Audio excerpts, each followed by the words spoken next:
o Eliseu citou, vamos acionar aqui para dar as boas-vindas a ele, Fabrício Nates, que também está conosco no Tá na Roda deste domingão, vai trazer também muitas notícias, muitas análises e também muitas novidades que estão chegando lá dos Estados Unidos, não é não? Fabrício, boa tarde, bem-vindo. É isso aí, Cuba. Boa tarde para você, pessoal do Tá na Roda, todo mundo que acompanha aqui a programação da Jovem Pan News. O Eliseu já deu um panorama muito bom aqui pra gente do que está prestes a acontecer lá em Washington, muita expectativa, inclusive da presença de líderes internacionais que devem estar amanhã nessa posse de Donald Trump. Posse que teve modificações, como a gente já ouviu falar, era para acontecer do lado de fora do Capitólio, vai acontecer do lado de dentro por causa do frio. O Eliseu é a prova disso, né? Tá lá todo agasalhado, sofrendo com a neve, sofrendo com o frio, que não é fácil para ninguém. Javier Milei vai estar na posse de Donald Trump. O presidente argentino foi convidado, pegou o avião e foi lá para Washington. Há expectativa também pela presença da primeira-ministra da Itália, Giorgia Meloni. A agenda dela diz que ela vai comparecer nessa posse, sim, mas ainda não é exatamente uma certeza. Daniel Noboa, presidente do Equador, e Santiago Peña, presidente do Paraguai, foram convidados também para essa posse. Disseram que gostariam de ir, mas também não se tem certeza se estarão lá em Washington ou não. Quem também foi convidado é o Xi Jinping, presidente da China, com quem os Estados Unidos têm ali uma relação conturbada, para a gente dizer o mínimo. Xi Jinping não estará presente. Ele mandou o vice Han Zheng. Esse sim vai estar lá na posse.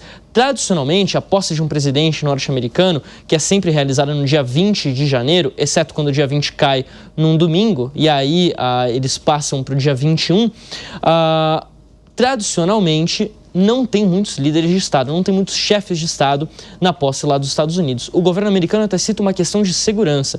Por isso, na maior parte das vezes, os convidados são os diplomatas, são os embaixadores que já vivem lá nos Estados Unidos. É o caso, por exemplo, do Brasil, que vai estar representado pela nossa embaixadora lá em Washington. Mas muita expectativa ainda assim, Koba, porque é a posse de Donald Trump, um retorno triunfal à Casa Branca, para um segundo e último mandato. É importante a gente destacar isso. Donald Trump vai ter mais 4 anos na Casa Branca e aí, c'est fini, como dizem lá na França, né? Acabou, não tem mais outro mandato. Então, é a última oportunidade de Donald Trump à frente dos Estados Unidos e a gente vai seguir tudo de pertinho.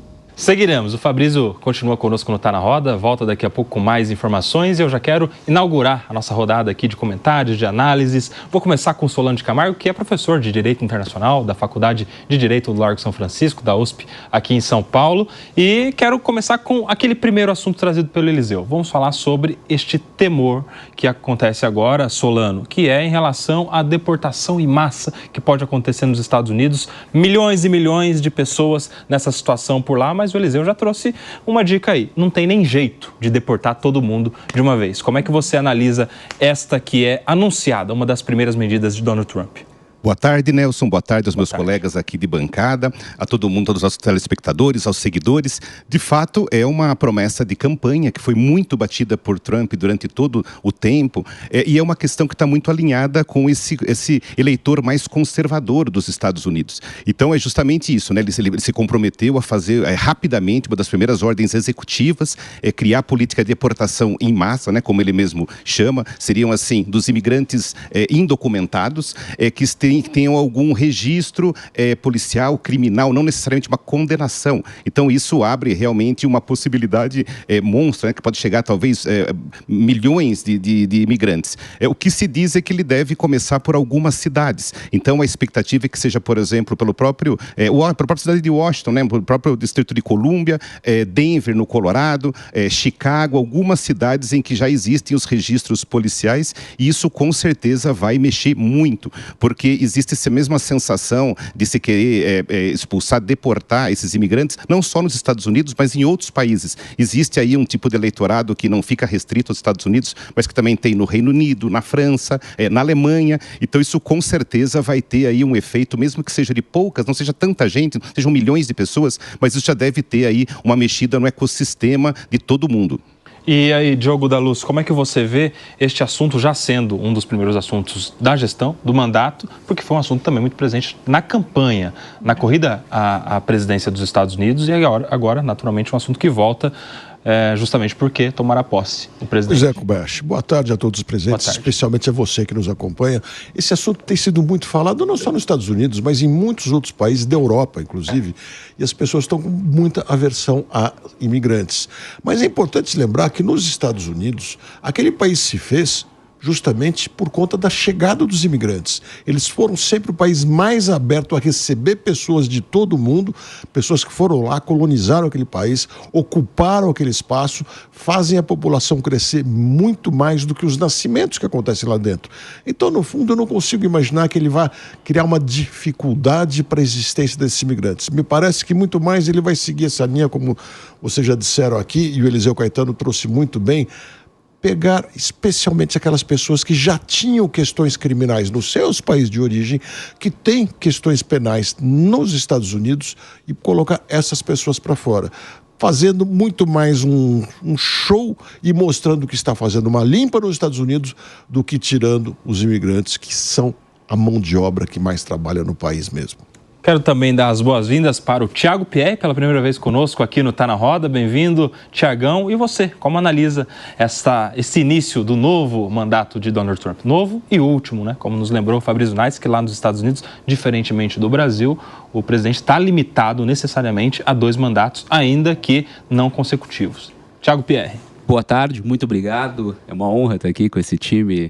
Solano, Priscila, Diogo e o grande revelação da comunicação, o nosso Nelson Kobayashi. Eu acho que é o seguinte, o Trump ele vem para ser presidente dos Estados Unidos pela segunda e última vez, eu acho muito mais preparado do que da primeira vez. Da primeira vez ele foi eleito meio que, né, uma onda, assim. Agora não, ele passou 4 anos, fez um trabalho muito forte de oposição ao governo do Biden, e agora ele vem mais preparado, montou um time mais preparado, né? Um time preparado no ponto de vista econômico, onde tem pessoas com grandes fortunas, grande poder econômico, e ele tem já buscado influenciar e sabe qual é o poder dos Estados Unidos no mundo, e tem tentado e vai fazer isso de uma forma mais efetiva. Pode ser um risco para outros países. Vou trazer um pouco da questão do Brasil. O Bolsonaro até acredita que esse novo poder do Trump ele pode interferir no Brasil, na elegibilidade dele ou em questões internas. Eu acho difícil, mas ele traz muita expectativa. Além dessa questão da imigração, que hoje tem 55% de aprovação da população americana, é como mesmo o Eliseu disse, as pessoas elas têm outras expectativas. Ele também pega um país numa situação econômica muito difícil, e é como o Diogo diz, ele vai tentar fazer um show disso, porque na prática não tem estabelecido ainda uma política. Ele fala que a partir do dia seguinte da posse dele vai começar a fazer deportação das pessoas, mas não tem que ter quem trabalha com política pública em governo sabe disso, tem que ter uma preparação, montar equipes, construir um trabalho, além da questão da legislação. Eu acho que é muita expectativa, o mundo inteiro está acompanhando e olhando, mas ele terá muitos desafios internos, né? Eu acho que por isso essa questão internacional, ele vai tentar dar ele vai construir isso como é próprio dele, vai construir um show enquanto ele não consegue pensar soluções para os problemas internos, que é isso que a população mais espera da mudança do governo. E a gente tem imagens ao vivo nesse momento de Donald Trump, que está lá nos Estados Unidos em um evento que exige dele colocar coroa de flores em um cemitério. Você sabe explicar essa solenidade que está acontecendo por lá? O Fabrício Naits. Sim, senhor. Koba, seguinte, o Donald Trump está agora no Cemitério Nacional de Arlington. Isso fica ali nos arredores de Washington, onde inclusive está enterrado o ex-presidente John F. Kennedy, para uma cerimônia agora, onde ele deposita ali uma coroa de flores no túmulo do soldado desconhecido. O Cemitério Nacional de Arlington é um dos cemitérios nacionais lá dos Estados Unidos, talvez o mais importante, o mais conhecido de todos eles, principalmente pelo número de militares americanos, ex-militares americanos que acabaram sendo enterrados lá, alguns que participaram de campanhas históricas em guerras ao longo das últimas décadas, do último século. Esse é o primeiro compromisso de Trump hoje, lá em Washington, ou melhor dizendo, na região de Washington, se assim a gente pode dizer. E depois, ali um pouquinho mais à tarde, daqui a algumas horinhas, ele participa de um último comício na Capital One Arena, que é onde vai acontecer amanhã o desfile das tropas que deveria acontecer, o desfile presidencial que deveria acontecer na Pennsylvania Avenue e que foi movido para a Capital One Arena novamente por causa do frio intenso lá em Washington. A gente vê até pela imagem agora que o presidente Donald Trump está bem agasalhado também, né? Tá ruim o frio para o Eliseu, que é brasileiro, para o Donald Trump americano também tá bastante frio por lá. Chegam agora os militares ali com a coroa de flores, que vai ser depositada nesse cemitério. Ao lado dele, me parece ali ser o vice J.D. Vance. Agora a coroa de flores cobre ali o rosto da pessoa. Vamos ver agora, é justamente o vice J.D. Vance participando também dessa cerimônia. O Trump agora deixando a coroa de flores por ali. Novamente, túmulo do soldado desconhecido, né? Então não tem como a gente dizer exatamente quem é que está enterrado. Mas Donald Trump participa então dessa cerimônia e aí tem esse comício que vai acontecer hoje à tarde lá em Washington, na Capital One Arena, que vai ter inclusive, Koba, a participação do CEO do TikTok. Essa rede social que está em todas as páginas de notícia, em todas as capas de jornal hoje, porque o TikTok foi banido lá nos Estados Unidos, mas agora o Trump prometeu reverter essa medida. Disse que vai dar 90 dias para que tudo se ajeite e, inclusive, muitos usuários relataram que o TikTok já está voltando ao ar lá nos Estados Unidos. Só para explicar um pouquinho aqui rapidamente, enquanto a gente acompanha essas imagens, o TikTok foi banido por conta de uma lei que foi aprovada no Congresso americano no passado, dizendo que o aplicativo precisava ser vendido para uma empresa americana por haver uma suspeita de que esse aplicativo poderia estar sendo utilizado para roubar dados dos usuários americanos e enviá-los diretamente à China e também promover propaganda do Partido Comunista. Não há exatamente uma comprovação disso, mas o governo americano, o Congresso americano aprovou, o presidente Joe Biden sancionou e nessa semana a Suprema Corte negou um recurso feito pelo TikTok para segurar essa suspensão, alegando o TikTok que isso infringiria ali o direito à liberdade de expressão. Isso não funcionou, mas agora essa sinalização do Trump que ele vai tentar dar um jeito nisso aí, vai ver se é possível de repente fazer uma empresa que seja 50% americana, 50% chinesa, para tentar deixar ali os usuários satisfeitos. A gente está falando aqui de mais de 150 milhões de usuários do TikTok lá nos Estados Unidos que acabam sendo afetados com essa medida. Então, Shou Zi Chew, CEO do TikTok, estará hoje nesse comício de Donald Trump lá em Washington, além de outras celebridades, nomes importantes também da política americana, conferindo essa última fala do ainda presidente eleito Trump, que a partir de amanhã já será o 47º presidente americano. Tá aí, e com esta notícia trazida pelo Fabrício, eu já quero inaugurar essa segunda rodada de comentários aqui. E a gente tem o privilégio de ter o Solano, que além de professor de Direito Internacional, é uma das maiores autoridades no Brasil de Direito Digital, atua aí para os grandes casos envolvendo a questão no Brasil, e essa também é uma polêmica do início de mandato de Trump. Solano, o TikTok, redes sociais, como é que você está vendo todo esse imbróglio?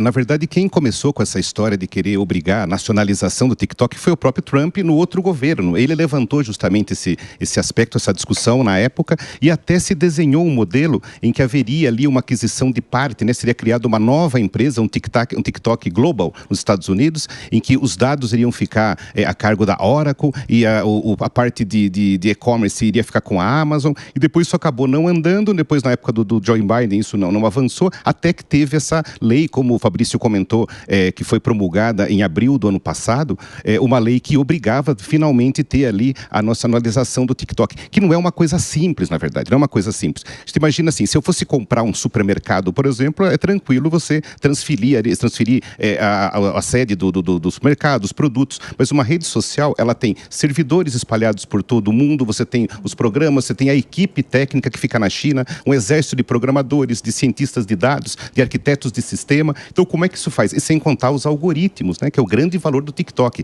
Lembrando só aqui, como o Fabrício falou, de 150 milhões, são mais de 170 milhões de americanos e muita gente. É um ecossistema de comunicação que essa nova geração, por exemplo, é o que no meu tempo era a Barça, né, a enciclopédia. Hoje é o TikTok. O pessoal estuda, se informa, compra. Você tem, assim, muita gente vendendo o conteúdo. Você tem, assim, milionários do TikTok. Então, os Estados Unidos, o pessoal é muito fanático, até eu diria até mais do que os brasileiros. Então, o que me parece é que o sinal de ter convidado o próprio presidente do TikTok para participar da posse e fazer com que ele tenha voltado no ar, para mim significa o seguinte: houve algum recado, né, para as lojas de aplicativo, no caso a Apple Store, o Google Play, de que não haveria sanções se eles continuassem permitindo a presença do aplicativo, por isso está voltando hoje. E aí, segundo a própria lei que foi julgada constitucional pela Suprema Corte Americana na sexta-feira, o presidente pode baixar uma ordem executiva dando 90 dias para que o TikTok se reorganize. E aí, nesse sentido, pode ser que alguma coisa aconteça. Inclusive, eu não ficaria surpreso, como se tem falado, né,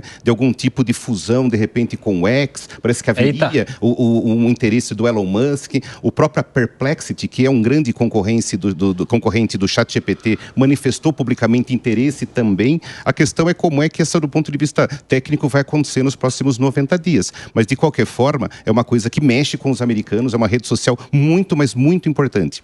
Como esse negócio de rede social tem impactado a política no mundo, hein, Priscila Silveira? Boa tarde, Koba, meus colegas aqui de bancada, a nossa qualificada audiência. Koba, é Meta, é Facebook, é o X, todas essas plataformas influenciando não só no mundo inteiro, mas até a nossa vida, né? Quando o Solano trouxe aqui que mais de 170 milhões de usuários lá no TikTok, né, que tem aí o acesso a essa plataforma, agora eu fiquei pensando o seguinte: imagine o Trump começar amanhã, né, no caso, já tendo que lidar com esses 170 milhões de pessoas sem esse acesso. Então, muito embora ele tenha tido uma ideia diferente no seu outro mandato, né? Eu costumo dizer, penso, logo mudo de ideia, né? Parafraseando aí.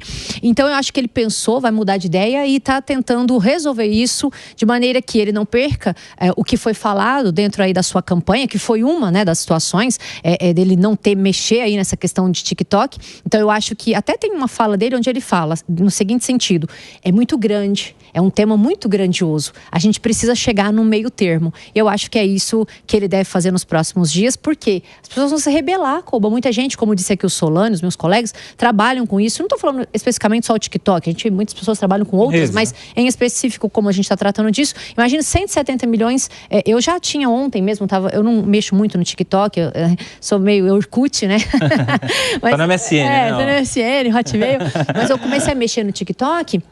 Já tinha gente se despedindo: olha, essa é minha última publi, olha, essa é minha última coisa que eu vou ganhar dinheiro, não sei o que vai ser de mim, eu tô aqui mexendo só com o TikTok, só mexendo com isso, amanhã vai ser um outro capítulo. Então as pessoas estão em polvorosa, e não são só as pessoas que lidam com política. Inclusive, acho que as pessoas o cidadão comum está esperando, né, assim, ó, avidamente, pelo que ele vai fazer, principalmente com essa decisão do TikTok, porque vai afetar muitas pessoas que votaram nele também, né, Koba? Com certeza. E essa coisa do TikTok, é que aqui no Brasil há um certo preconceito em relação ao TikTok, porque meio que colou na plataforma a rede social de dancinha. E não é bem assim, porque se a gente pega os números do TikTok no Brasil, por exemplo, é um número absurdo. A gente tem mais de 80 milhões de usuários.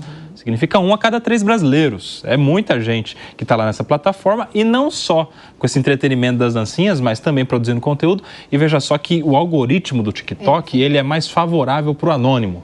A pessoa que vai começar na rede social para ela se tornar um famoso, geralmente ela bomba no TikTok e esse público depois migra para as outras redes, para o Instagram, enfim, para outro. O alcance é muito maior. O alcance lá é ótimo, né? Eu tenho percebido isso, embora eu esteja mexendo inicialmente. E o que é bom lá? Você não precisa, assim, em regra, você não precisa ficar injetando dinheiro para servir isso, impulsionando, patrocinando. Não estou falando que não tem que fazer, eu estou falando que há um preceito menor de como a gente vê hoje no Instagram. Vou te dizer o seguinte: tem gente que pagava pelo Instagram para ter o selo, agora tem assim, selo premium, selo básico. Daqui a pouco, né, Solano, as pessoas, para poder ter o alcance, vão ter que pagar. Então é um pouquinho diferente do TikTok. Se você estiver começando, ele entrega, né, a gente tem uma entrega maior do que nas outras plataformas. E isso está bagunçando a discussão política lá nos Estados Unidos, Tiagão.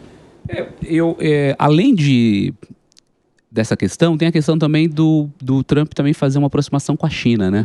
Ele fazendo um aceno desse, ele está fazendo uma aproximação com um país importante, e esses 90 dias, como disse o Solano, que é o maior especialista nisso, vai servir para que eles cheguem numa solução. Por que disso? Mais do que entretenimento, é uma rede social que movimenta a economia americana. Então, muitas pessoas dependem financeiramente disso, né? E o eleitorado dele, o público dele, utiliza muito a ferramenta para se comunicar, para fazer política, e ele utilizou muito isso na campanha eleitoral dele. Então é onde ele vai precisar chegar num ponto, vai precisar dar uma organizada lá para como ele... Mas também eu acho também que também é um grande tema show, que também afasta a resolução dos grandes problemas que os americanos precisam. Quando ele trata disso também, ele também coloca isso como prioridade, ele também esconde um pouco do que são as verdadeiras questões que o americano espera que o governo dele faça. E como você vê esse relacionamento aí, China e Estados Unidos? Nessa semana, Donald Trump conversou por telefone com o presidente chinês. Um dos assuntos foi justamente esse, o da plataforma chinesa, o TikTok, Diogão. Veja a importância que a coisa toma, né? Porque no final estão os dois presidentes dos países mais poderosos do mundo conversando sobre uma rede social que costumam dizer, isso é só para jovens, mas não, é uma comunicação assim fabulosa que tem nas redes sociais. E o TikTok é a mais explosiva de todos, porque em 30 minutos viraliza algum vídeo bom. Se for no Instagram, já é um dia e meio. O Facebook demora ainda mais. Cada rede social tem uma velocidade. O TikTok é muitíssimo rápido e por isso tem, como disse a Priscila, as pessoas começam lá e crescem rapidamente, se tiverem algum talento, logicamente, né?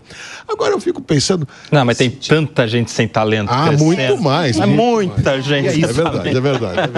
É sem talento, mas que tem lá uma graça qualquer, pelo menos para um grupo grande de pessoas, né? Sem grande cultura, talvez, mas que tem o seu talento ali. Agora, o que eu acho muito doido é achar que, mudando essa legislação, vai ter um controle total sobre as redes sociais. Não vai. Porque elas vão se instalar, vão ter suas partes técnicas onde tiver tecnologia no menor custo possível. Não imagino que vai sair da China o controle tecnológico de muitas dessas coisas. Cada vez mais vai estar lá, mudando a propriedade, não mudando a propriedade. Então eu acho que vai ter que haver uma solução de aceitação do TikTok e que venham mais e mais redes sociais. E olha só, meus amigos, ainda hoje Donald Trump faz o último comício antes de tomar posse. Isso está previsto para acontecer daqui a aproximadamente 1h15. E sabe quem é que está lá? O nosso Torinho, Pablo Spyer, está na fila, está por aí, está chegando aqui no Tá Na Roda para trazer todas as novidades do clima. Como é que está o clima por aí? Vai, Torinho!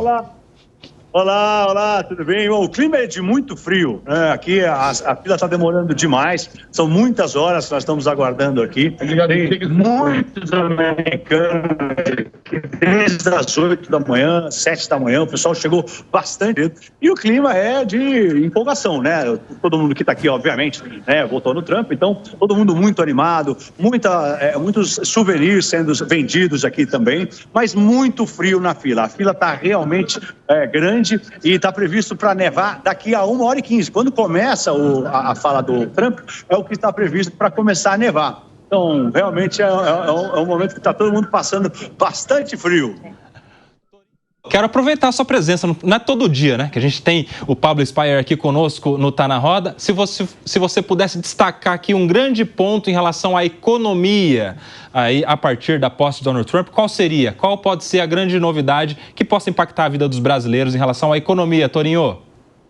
Tá, eu acho que assim, o principal assunto que a gente vai enxergar é a fortificação do dólar, né? O dólar tende a se fortificar com a chegada do Donald Trump por diversas razões. Ele vai tomar algumas medidas que vão ser inflacionárias aqui nos Estados Unidos, como, por exemplo, cobrar tarifas de empresas de produtos importados dos Estados Unidos para cá. Isso vai fazer com que os preços dos produtos fiquem mais caros, né? E isso vai forçar o Banco Central americano a manter a taxa de juros mais alta por mais tempo, né? E isso também vai permitir que empresas que vendam produtos equivalentes aqui nos Estados Unidos também subam os preços, o que fortifica o dólar. A política de deportação dos imigrantes aqui nos Estados Unidos, até começou a chover um pouco, então vocês veem que a imagem está um pouco de chuva. Deixa eu limpar aqui deu uma melhorar um pouco, porque tinha ficado muito sujo. Bom, e também essa política de deportação dos imigrantes ilegais aqui nos Estados Unidos também vai fazer com que se gaste dinheiro e também pressione a inflação aqui nos Estados Unidos. Então, o que a gente pode esperar é a fortificação do dólar. Acho que esse é o principal ponto econômico dos próximos 4 anos. O dólar tende a ficar mais forte no mundo, e isso vai afetar principalmente países emergentes. Vai atrair isso, o fato de fazer com que a taxa de juros fique mais alta por mais tempo aqui nos Estados Unidos, vai atrair investimentos para os produtos de renda fixa aqui na América. Ou seja, o mundo vai mandar mais dinheiro para os Estados Unidos e isso também vai fazer com que o dólar se fortifique ainda mais. Então, diversos pontos vão fortificar o dólar nos próximos anos. Ô Torinho, para encerrar, sei que você está aí na fila, muita gente e tal, dá uma mostrada geral aí, como é que está essa fila, dá um giro com a imagem para a gente ver. Grande. É inacreditável a quantidade de pessoas que tem na fila. Pela expectativa, pelas estimativas, mais de 20 mil pessoas fizeram essa fila. A fila está muito grande há muitas horas e o frio está muito forte, então as pessoas estão aqui aguentando firme. Nós estamos com um brasileiro, estou aqui com o Tomé Abduch, o deputado, tem outros brasileiros aqui conosco também, todo mundo aguardando aqui na fila juntos para ver se a gente consegue entrar, porque o frio está forte e vai nevar daqui a menos de 1 hora, então a gente quer entrar antes que neve. Tá aí, muito obrigado, Pablo Spyer. Pode voltar a qualquer momento aí, a depender de como estarão as coisas, a conectividade. Torinho participando do Tá na Roda desse domingão. Obrigado, viu, Pablo? Torinho! Vai, Torinho. Tá aí também toda a expectativa em relação à economia, né? O que ele trouxe é interessante. Fortificação do dólar pode ser o grande ponto aí a partir do novo mandato de Donald Trump. Ô, Priscila Silveira.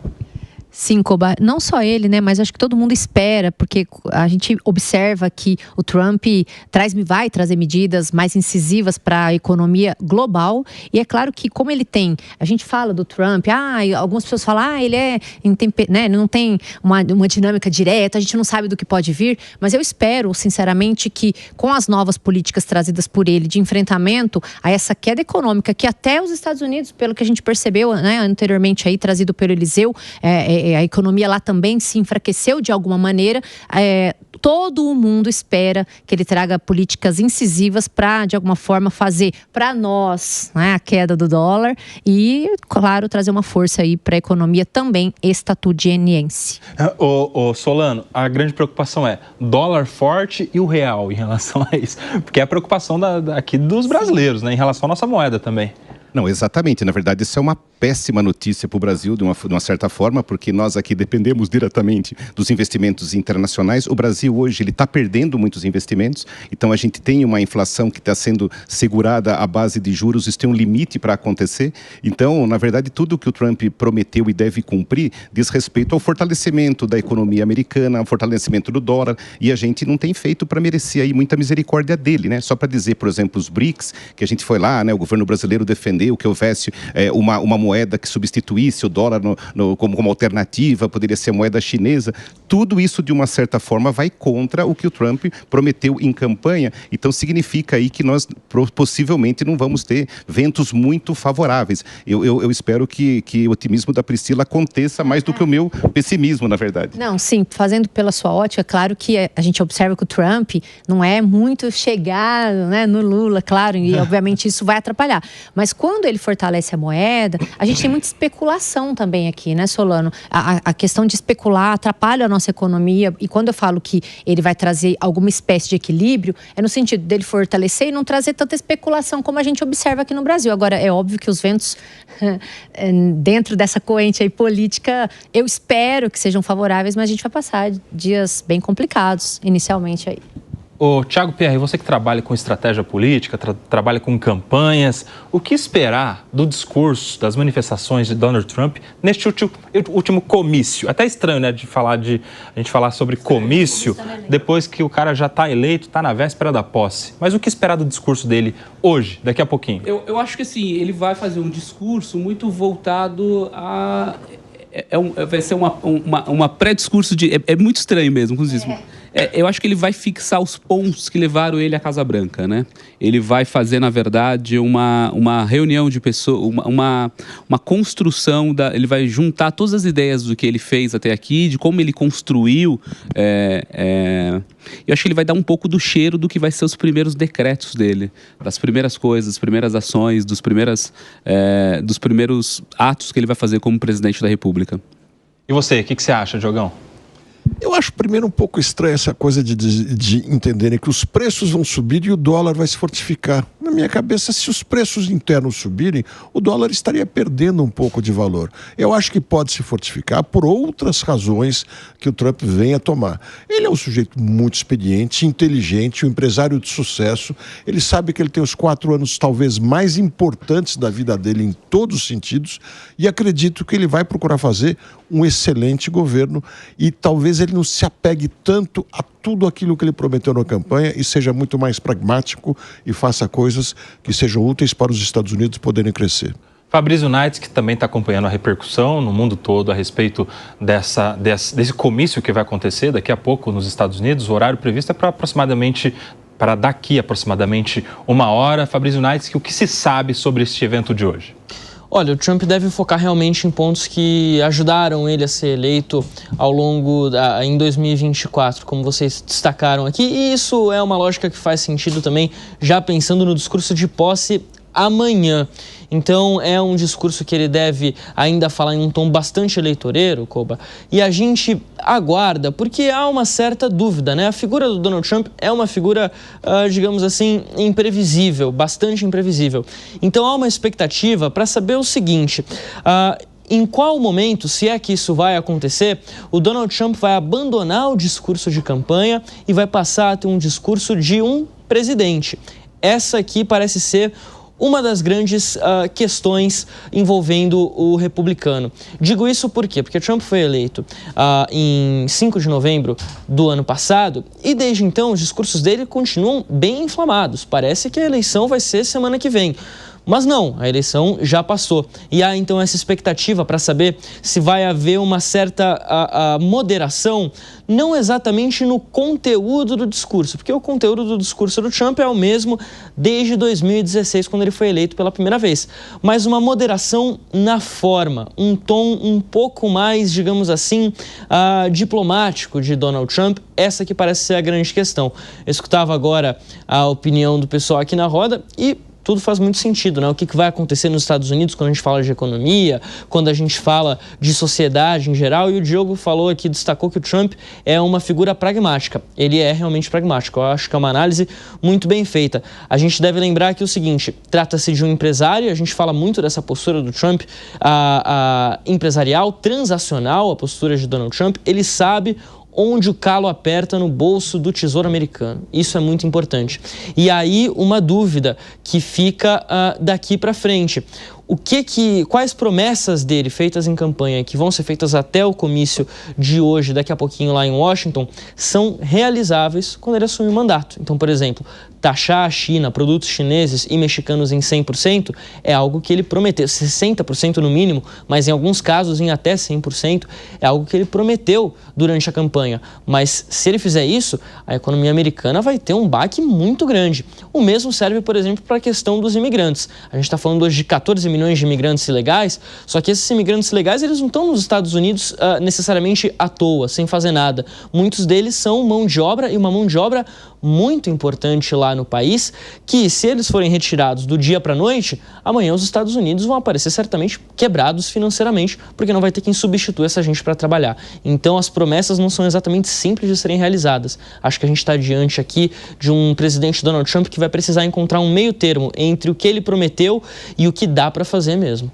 Tem essa, Solano de Camargo, tem uma espécie de controle político, e aí a relação com os outros poderes lá nos Estados Unidos, com os parlamentares, e também tem uma questão de possibilidade lógica, né? Como é que a gente tiraria tantas pessoas e a mão de obra? Quem é que vai trabalhar? Porque muitos desses também são aqueles que emprestam a sua força para a mão de obra nos Estados Unidos. Solano de Camargo. Exato, e uma coisa interessante que ele chega com muito poder, né? Uma situação praticamente inédita, porque os republicanos têm a maioria na Câmara dos Deputados, no Senado e na Suprema Corte. E você vê até como o Fabrício comentou, né? Os presidentes, né? Os chefes de governo que ele convidou para a posse. A Meloni fazendo um governo bem elogiado na Itália, você tem o Milei fazendo milagre na Argentina. São diversas situações que mostram, por exemplo, a França, o Macron está sofrendo um problema político muito grande. Na Alemanha tiveram uma troca de governo. O Putin, que é um paia internacional, ele está com possibilidade de fazer agora aqui uma intervenção operação que auxilie talvez algum cessar-fogo na Ucrânia. Então, de uma certa forma, o Trump está chegando numa situação, tanto de forma geopolítica como interna, inédita, um poder muito grande. Então, ele pode fazer, em princípio, o que ele quiser. É assim que eu vejo. Muito bem, meus amigos.